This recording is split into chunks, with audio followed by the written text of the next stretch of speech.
जय हिंद साथियों, आज के इस क्लास में आप सभी का बहुत बहुत स्वागत है। तो साथियों, आज हम लोग इस किरण पब्लिकेशन के बुक से हिंदी व्याकरण और सामाजिक विज्ञान से मोस्ट इम्पॉर्टेंट प्रश्नों को कवर करेंगे। तो साथियों, आज का सेशन आप लोगों के लिए बहुत ही ज़्यादा महत्वपूर्ण होगा। और साथियों, ये जो आप लोग बुक देख रहे हैं, ये किरण पब्लिकेशन का प्रैक्टिस सेट का बुक है।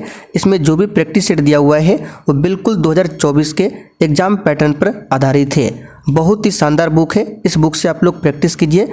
ये बुक एग्जाम के लिए बहुत ही ज़्यादा यूजफुल रहेगा। तो इसका लिंक आपको डिस्क्रिप्शन बॉक्स में मिल जाएगा, आप लोग जाकर ले सकते हैं।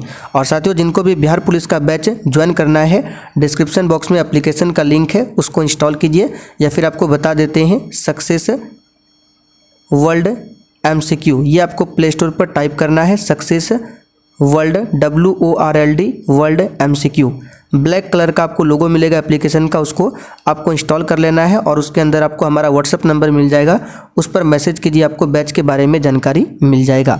तो चलिए इसी के साथ आज के सेट को स्टार्ट करते हैं। तो चलिए सबसे पहले हम लोग हिंदी व्याकरण के प्रश्नों को देखते हैं, उसके बाद फिर सामाजिक विज्ञान के प्रश्नों को सॉल्व करेंगे। तो यहाँ पर देखिए, पहला क्वेश्चन है, ज्ञ व्यंजन किन ध्वनियों के मेल से बनता है। चलिए, बहुत ही शानदार क्वेश्चन है और बिल्कुल इसी टाइप के क्वेश्चन आपके एग्जाम में भी पूछे जाते हैं। बताइए इसका आंसर क्या होगा। ज्ञ व्यंजन किन ध्वनियों के मेल से बनता है। तो यहाँ पर इस क्वेश्चन का आंसर है दूसरा वाला ऑप्शन, आधा ज प्लस य, इन दोनों के मिश्रण से क्या बनता है, ज्ञ व्यंजन बनता है। ये क्वेश्चन आपके एग्जाम के लिए इम्पोर्टेंट रहेगा, इसको आप लोग ध्यान रखिएगा। दूसरा क्वेश्चन देखिए, किस क्रम में निश्चयवाचक सर्वनाम का सही उदाहरण है।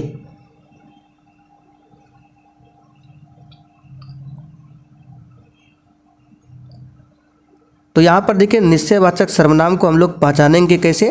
तो इसके पहचानने का भी एक तरीका होता है।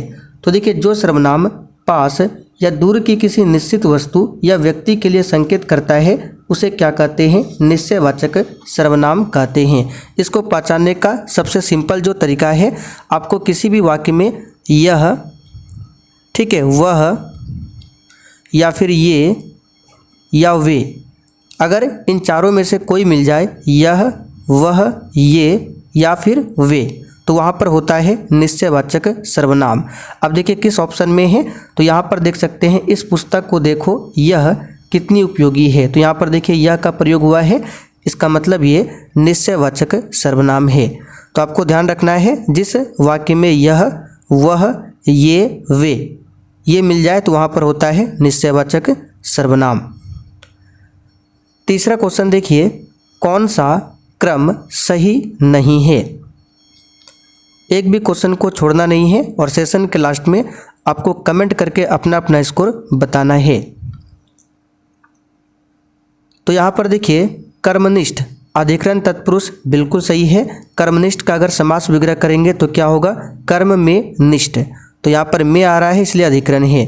पुरुषोत्तम की बात करें तो पुरुषोत्तम का समास विग्रह होगा पुरुषों में उत्तम, और ये भी अधिकरण तत्पुरुष का ही उदाहरण है। लेकिन यहाँ पर बहुब्री समास दिया हुआ है, ठीक है। तो यहाँ पर दूसरा वाला ऑप्शन ही सही मिलान नहीं है।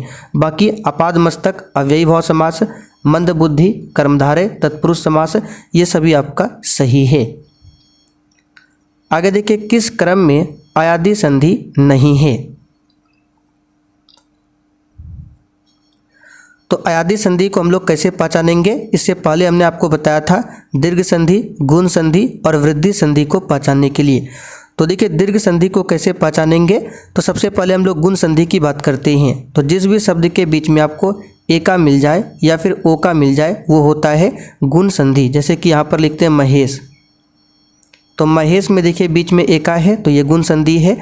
अब ओका की बात करें तो ओका में एग्जाम्पल ले लीजिए, जैसे महोत्सव, महोत्सव, तो महोत्सव में बीच में ओका है, तो ये भी गुण संधि है। गुण संधि के बाद अब बात करते हैं वृद्धि संधि। तो जिस भी शब्द के बीच में आई का मिल जाए या फिर औ का मिल जाए, वहाँ पर होता है वृद्धि संधि। जैसे कि यहाँ पर लिखते हैं सदैव, सदैव। तो देख सकते हैं डबल आई का है, तो ये पे क्या हो जाएगा आपका वृद्धि संधि। अब बात कर लेते हैं दीर्घ संधि। तो दीर्घ संधि कहाँ पर होगा, तो जिस भी शब्द के बीच में आका मिल जाए, दुर्घी का मिल जाए या फिर दुर्घु का मिल जाए, ये होता है दीर्घ संधि। जैसे कि यहाँ पर लिखते हैं हम विद्यालय, क्या लिखते हैं विद्यालय। तो विद्यालय में देखिए बीच में आका है, तो ये क्या हो जाएगा आपका दीर्घ संधि हो जाएगा। फिर यहाँ पर लिखते हैं शिवालय, शिवालय में भी क्या है बीच में आका है, तो वो भी दीर्घ संधि है। अब यहाँ पर लिखते हैं महिष, महिष, तो बीच में देखिए दुर्गी का है, तो ये भी क्या है दीर्घ संधि है। यहाँ पर लिखते हैं वधूत्सव, वधूत्सव, तो बीच में देखिए दुर्गु का है, तो ये भी दीर्घ संधि है। उसी प्रकार से अयादी संधि को कैसे पहचानेंगे, तो जिस भी शब्द के बीच में आपको या फिर व मिल जाए वो होता है अयादी संधि। तो यहाँ पर देख सकते हैं बीच में व है, यहाँ भी व है, यहाँ भी यह है, तो ये अयादी संधि है, जबकि ऑप्शन ए जो है ये अयादी संधि नहीं है। और एग्जाम्पल अयादी संधि का जैसे कि पवन हो गया, पावन हो गया, ठीक है, नायक हो गया, नायक हो गया, गायक हो गया, ये सभी क्या है अयादी संधि है। क्यों, क्योंकि बीच में देख सकते हैं वह है, यहाँ पर भी वह है, यहाँ पर भी यह है। किस क्रम में अशुद्ध वाक्य है। और साथियों बिहार पुलिस के लिए आपका एग्ज़ाम डेट भी आ चुका है, आपके पास बिल्कुल भी समय नहीं है। तो जिसने अभी तक बिहार पुलिस के बैच को ज्वाइन नहीं किया है, फटाफट से आप लोग ज्वाइन कर लीजिए। ऑलरेडी बहुत सारे बच्चों ने बैच को ज्वाइन कर रखा है। बैच को ज्वाइन करने के लिए आपको क्लास के लास्ट में बताया जाएगा कैसे बैच को ज्वाइन करना है। तो यहाँ पर देखिए इसका आंसर हो जाएगा ऑप्शन पहला ही, कंस की हत्या कृष्ण ने की थी, ये अशुद्ध वाक्य है। इसका शुद्ध वाक्य क्या होगा, तो इसका शुद्ध वाक्य हो गया कृष्ण ने कंस की हत्या की थी। ठीक है, इसका शुद्ध वाक्य अगर हम लोग बनाएंगे तो क्या बनेगा, कृष्ण ने कंस की हत्या की थी। ठीक है, लेकिन ये आपका गलत है, बाकी ये सभी सही है। किस क्रम में सही पर्यायवाची नहीं है। एक भी दिन आपको क्लास छोड़ना नहीं है। क्लास का समय है शाम 7:30 बजे, सब्जेक्ट वाइज क्लास होता है, और फिर रात 8 बजे आपका होता है मिक्स प्रैक्टिस सेट। तो यहाँ पर इस क्वेश्चन का जो आंसर हो जाएगा, क्या बोला गया है किसमें सही पर्यायवाची नहीं है, तो इसका सही जवाब है बी वाला ऑप्शन। आंसू का पर्यायवाची यहाँ पर देखिए नयन, तारिका, लोचन दिया हुआ है, जबकि नयन, तारिका, लोचन ये आँख का पर्यायवाची होता है, ना कि आंसू का। तो दूसरा वाला ही पर्यायवाची सही नहीं है, बाकी तीनों ऑप्शन सही है। तीनों ऑप्शन में जो भी है इसको भी याद रखना है। निम्नलिखित अंग्रेजी वाक्य का हिंदी में अनुवाद करें। I have to wash clothes. तो I have to wash clothes इसका हिंदी क्या होगा, मुझे कपड़े धोने हैं। तीसरा वाला ऑप्शन सही है। अगला क्वेश्चन, वाक्य को क्रम से लिखिए। यहाँ पर देखिए चारों ऑप्शन में वाक्य दिया हुआ है और इसको आपको क्रम से सजाना है। बिल्कुल ऐसा ही क्वेश्चन आपके एग्जाम में आने वाला है हिंदी व्याकरण से। तो सबसे पहले सभी वाक्य को आपको ध्यान से पढ़ना है। सबने अध्यापक को प्रणाम किया, फिर अध्यापक के आते ही घंटी बजते ही सभी छात्र कक्षा में गए, सब अपनी अपनी जगह पर खड़े हो गए। तो चारों में से सबसे पहले जो होगा आपका, सबसे पहले तीसरा वाला होगा, घंटी बजते ही सभी छात्र कक्षा में गए, उसके बाद सब अपनी अपनी जगह पर खड़े हो गए, उसके बाद फिर अध्यापक के आते ही सबने अध्यापक को प्रणाम किया। यानी कि सबसे पहले आपका 3 होगा, फिर 4 होगा, फिर 2 होगा, फिर 1 होगा। तो यहाँ पर देखिए एक ऑप्शन में दिया हुआ है। लक्ष्मी क्यों पिछड़ गई। अब लक्ष्मी क्यों पिछड़ गई, ये जो लिया गया है किस कहानी से लिया गया है, तो कक्षा 10th में आपने पढ़ा होगा ढहते विश्वास। ठीक है, 10th क्लास का जो हिंदी का बुक है उसमें है ढहते विश्वास, तो उसी से ये लिया गया है प्रश्न। तो लक्ष्मी क्यों पिछड़ गई, इसका आंसर जो होगा उसके साथ 2 छोटी बच्चियां थी। हुआ क्या था, लक्ष्मी के साथ 2 छोटी बच्चियां, गोद में बच्चा और माथे पर चिवड़ा, बर्तन और कपड़े भरे बोरी थी, इसलिए वह पिछड़ गई। आपने 10th क्लास में हिंदी में ये पढ़ा होगा। तो इसका आंसर क्या होगा, उसके साथ 2 छोटी बच्चियां थी। ख्याल गायन में चर्चित व्यक्ति कौन थे, तो इसका आंसर क्या हो जाएगा, तो ये जो ख्याल गायन जो लिया गया है ये क्लास 9th से लिया गया है बिहार की संगीत साधना से। हालांकि आपको हिंदी पढ़ने की ज़रूरत नहीं है, जो भी क्वेश्चन कराएंगे यहीं से बनेगा। इसका आंसर याद रखिएगा, श्याम नंदन सिंह हो जाएगा सही जवाब। डहते विश्वास कहानी में किस नदी की चर्चा की गई है? 10th क्लास का क्वेश्चन है, डहते विश्वास कहानी में किस नदी की चर्चा की गई है? तो इसका सही जवाब क्या हो जाएगा?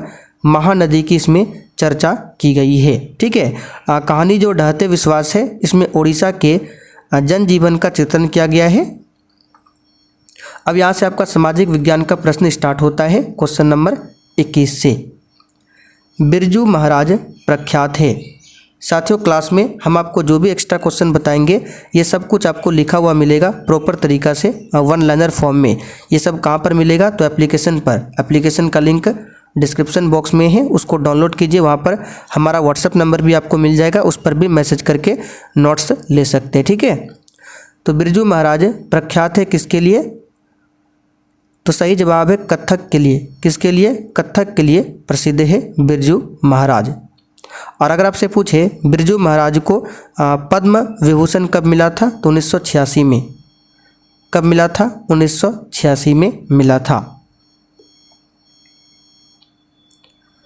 पद्म, रत्न और अन्य उच्चतम सम्मानार्थ पुरस्कारों की पुरस्कार समितियों की जूरी का प्रधान कौन होगा? तो इसका सही जवाब है भारत के उपराष्ट्रपति। किसी कल्याण राज्य का सर्वाधिक महत्वपूर्ण उत्तरदायित्व क्या है?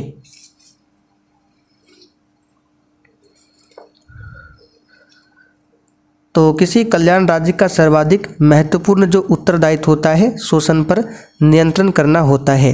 ठीक है, क्या होता है? शोषण पर नियंत्रण करना।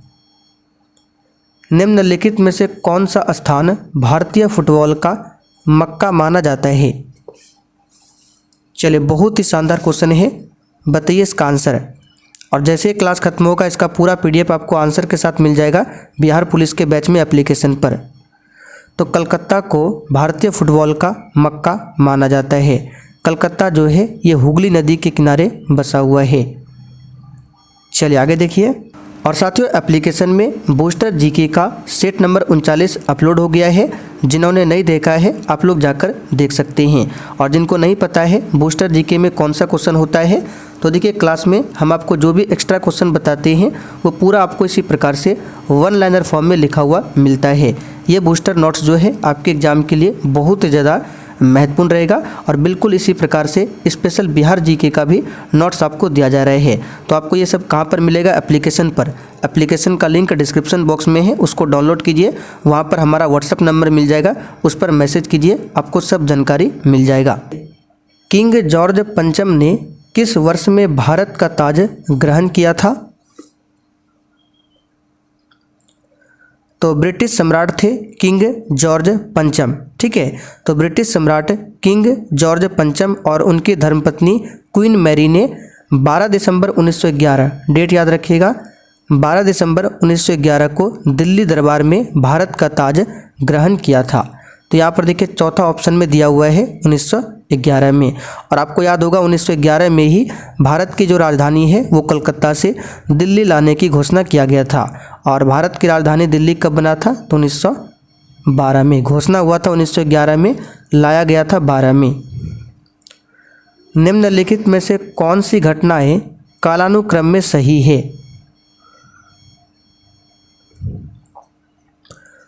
तो कालक्रम के अनुसार बताना है कौन सी घटना यहाँ पर सही दिया हुआ है।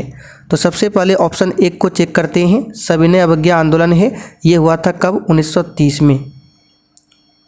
ठीक है, उसके बाद भारत छोड़ो आंदोलन हुआ था, ये जो है 1942 में। और कैबिनेट मिशन प्लान ये 1946 में।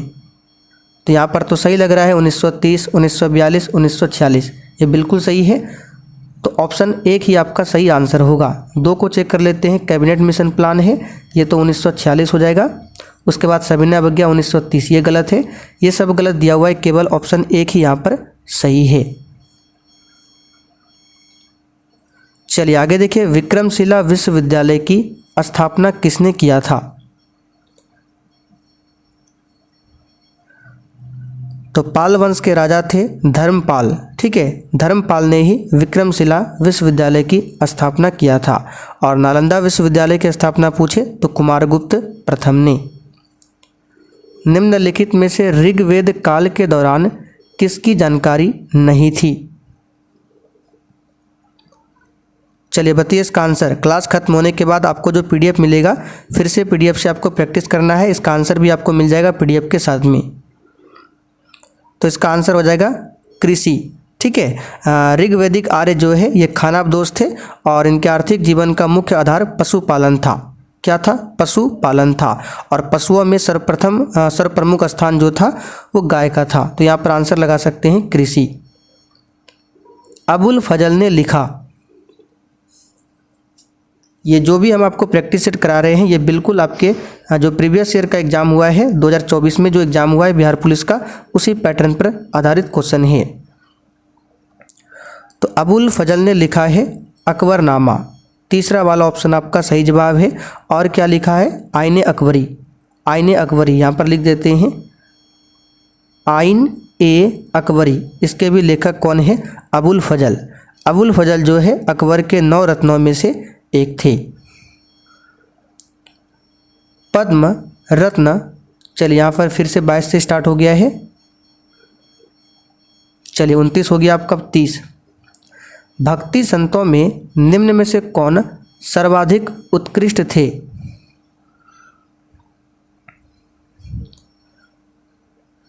तो भक्ति संतों में सर्वाधिक उत्कृष्ट कबीर को माना जाता है। किनको माना जाता है? कबीर को माना जाता है। ये भक्तिकालीन आंदोलन के निर्गुण भक्ति शाखा के उपासक तथा संत थे। ठीक है, इस बात को ध्यान रखिएगा। अच्छा, कबीर दास के गुरु का नाम क्या था? आप लोग कमेंट करके बताइए। निम्नलिखित में से कौन सा कार्य मनुष्य द्वारा किया जाने वाला है जो पारिस्थितिक संतुलन में बाधा डालता है? तो ये है लकड़ी काटना। ठीक है, क्या है? लकड़ी काटना, जिससे पेड़ों की संख्या कम होती है। भारत रत्न को सर्वप्रथम पाने वाला कौन था?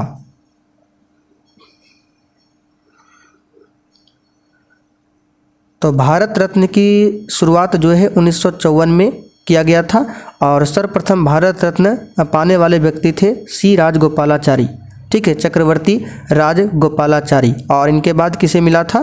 तो सर्वपल्ली राधाकृष्णन। यानी कि दोनों को एक साथ मान सकते हैं। तो यहाँ पर देखिए बी ऑप्शन में दिया है डॉक्टर राधाकृष्णन। चलिए आगे बढ़ते हैं। आप लोग कमेंट करके बताइए सीवी रमन को नोबेल प्राइज कब दिया गया था? ये क्वेश्चन आता है, ध्यान रखिएगा। बिहार एवं उत्तर प्रदेश राज्यों की संयुक्त सिंचाई परियोजना कौन सी है?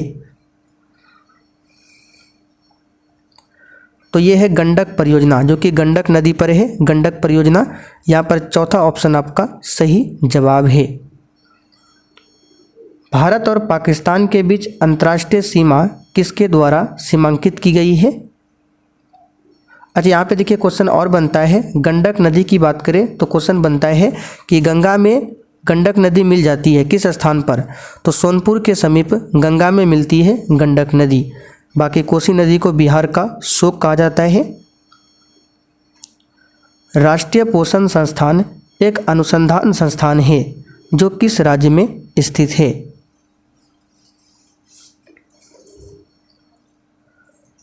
तो ये जो है हैदराबाद में है। तो आंध्र प्रदेश हो जाएगा, आंध्र प्रदेश में ही हैदराबाद है।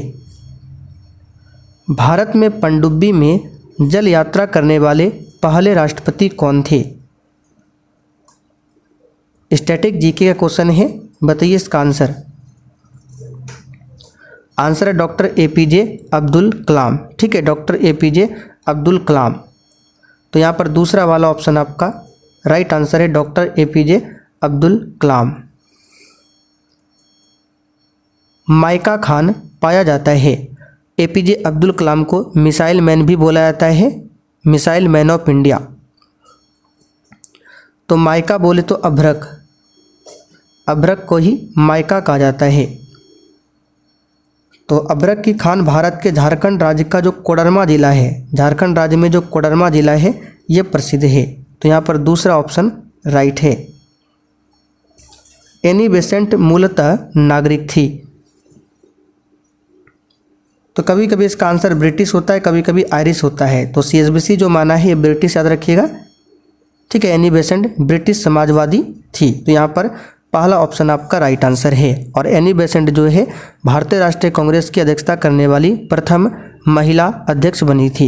इन्होंने 1917 में कांग्रेस की अध्यक्षता किया था कोलकाता अधिवेशन में। और भारतीय राष्ट्रीय कांग्रेस की अध्यक्षता करने वाली प्रथम भारतीय महिला अध्यक्ष पूछे तब आपको आंसर करना है सरोजनी नायडू, जिन्होंने 1925 में कानपुर अधिवेशन की अध्यक्षता किया था। निम्न में से कौन सा विद्रोह सीधों तथा कान्हों से संबंधित है?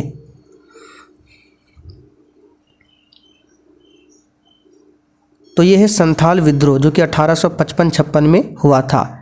इसी का नेतृत्व किया था सिद्धों तथा कान्हों ने। और आपकी जानकारी के लिए बता दें, अंग्रेजों के विरुद्ध होने वाला सबसे बड़ा आदिवासी विद्रोह पूछे तो यही संथाल विद्रोह था, ठीक है। इसे ब्रिटिश सरकार द्वारा पूरी तरह से दबा दिया गया था और 1956 को कान्हों तथा सिद्धों को फांसी दिया गया था, 3 जनवरी 1956 को। संसद के पहले घंटे का बैठक आमतौर पर प्रश्नों को पूछने के लिए रहता है, इसे क्या कहते हैं?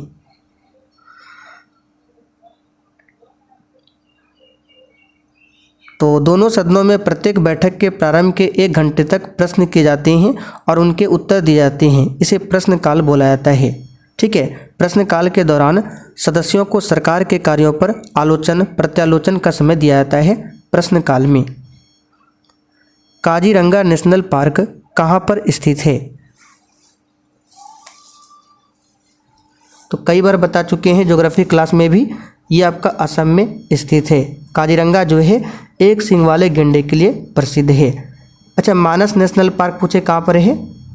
तो ये भी आपका असम में ही स्थित है, मानस नेशनल पार्क।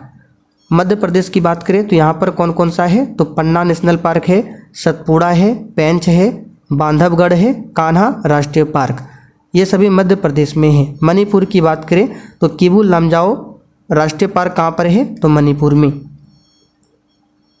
पार्लियामेंट्री सिस्टम में कार्यकारिणी किसके प्रति जिम्मेदार होते हैं?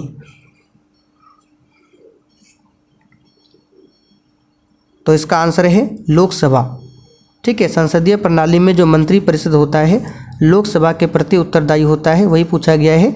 पार्लियामेंट्री सिस्टम में कार्यकारिणी जो है यानी कि मंत्री परिषद जो है किसके प्रति जिम्मेदार होते हैं? तो लोकसभा के प्रति। वह कौन सा विख्यात दक्षिणी हिंदू राजा था जिसने बंगाल की खाड़ी को पार कर सुमात्रा, जावा और मलेशिया में कई राज्यों पर विजय प्राप्त किया? तो ये है चोल राजा राजेंद्र प्रथम।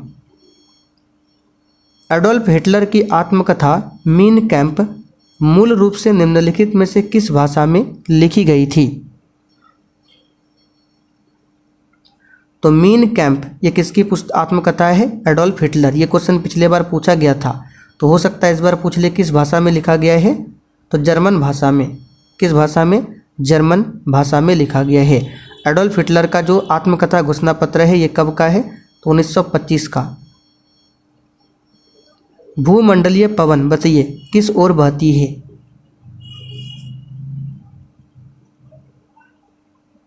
तो इसका आंसर है दिन और रात के अनुसार अपनी दिशा बदलती है भूमंडलीय पवन। और भूमंडलीय पवन का उदाहरण पूछे तो कौन कौन हो जाएगा? तो व्यापारिक पवन, पश्चिमी पवन, ये दोनों जो है भूमंडलीय पवन का उदाहरण है। निम्नलिखित किस स्थान पर नव प्रस्तर युग और ताम्र प्रस्तर युग के अनेक अवशेष उत्खनन में प्राप्त हुए हैं? तो कई बार बता चुके, बिहार के सारण जिला में है चिरांद। चिरांद गांव में नव प्रस्तर युग और ताम्र प्रस्तर युग के अनेक अवशेष उत्खनन में प्राप्त हुए हैं। इसमें कौन कौन सा मिला है?